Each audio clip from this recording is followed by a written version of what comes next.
Nagandaan yun. Nagustuhan ko rin yung konsepto. So, for that, ito yung score ko for you guys. Thank you, Fem. Okay, Mr. Richard.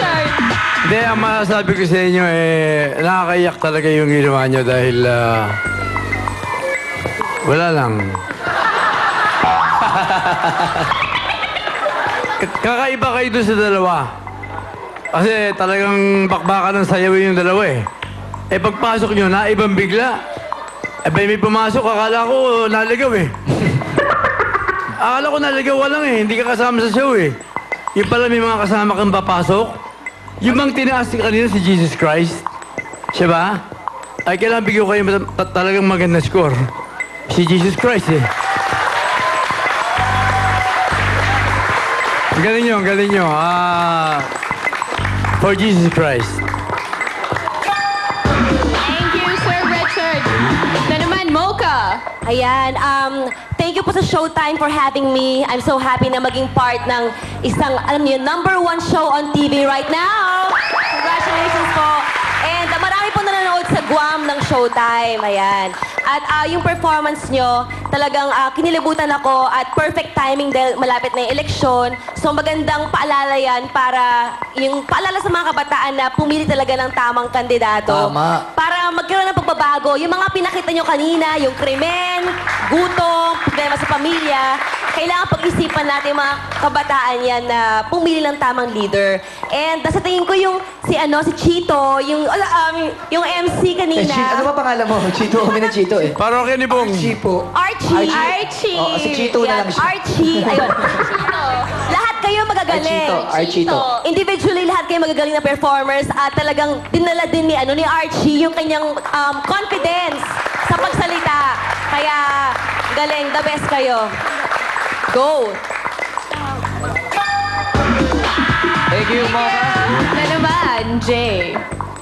Touching, very touching yung ginawa nyo. And, you know, it's really good to pause for, you know, just a moment to... Jay, mabudol lang ako kasi ito kanina pa sa umiiyak. Sige. Ito si Kuya.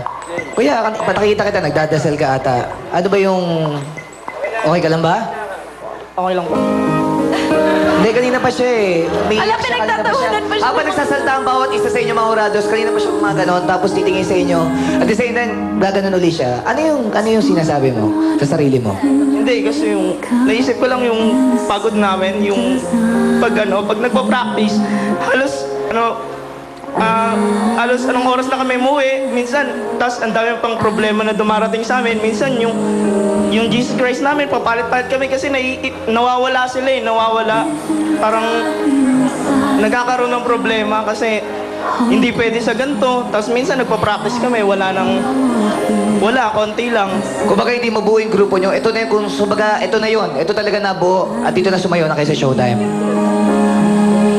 Okay. Tahan na. Okay, Jay. Okay.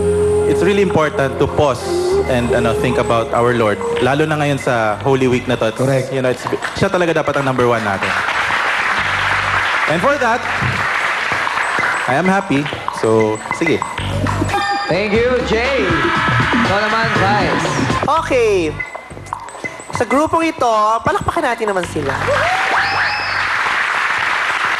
Hindi naman kayo pwede ikumpara dun sa dalawang grupo, no? Kasi ibang-iba naman yung ipinakita ninyo, di ba? Ibang-iba. Pero kahanga-hanga, di ba? Lalo na yung leader, yung kaninang, sino yung taong grasa? Kanina. Ay, si... Archie to. Kasi yung dalawa. Ikaw, si Archie. Tinititiga kasi kita kanina nililito ako. Ano ba talaga? Taong grasa ka ba o naputukan ka sa bukawi?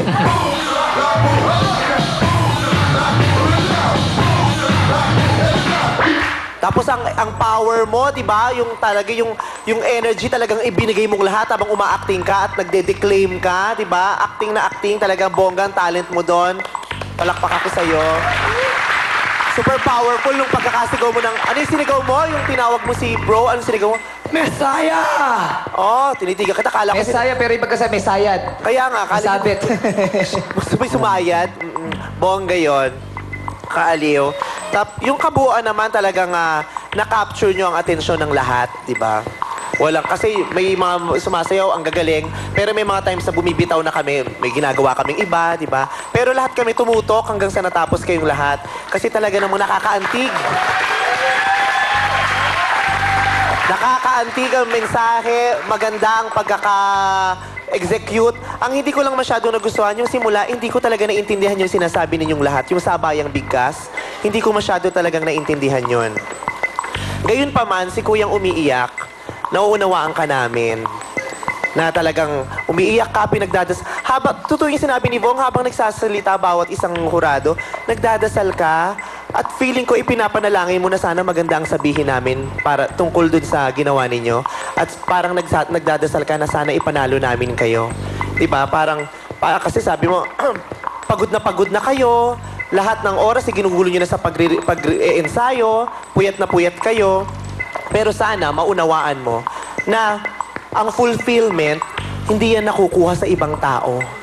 Diba? Tayo ang magbibigay ng fulfillment sa sarili natin. Diba? Sana na-fulfill nyo ang mga sarili nyo at sana na-fulfill nyo ang mission nyo para sa araw na ito. Maraming salamat. Thank you, Vice. 9 ang binigay niya score. Maraming salamat sa ating mga hurados. Ngayon naman, sinong maswerteng instant repeater natin ngayong Lunes? Kuya Kim, pasok!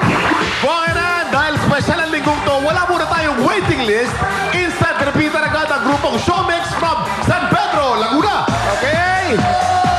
Ang mission nila ay makapasa. Pareho nung ginawa nun, pumas sa harap ng camera. Ang makapasa sa mga hurado para may chance sila manalo ng 50,000 pesos. Kaya abangan ang kanilang performance. Magbabalik ng Your Show, Your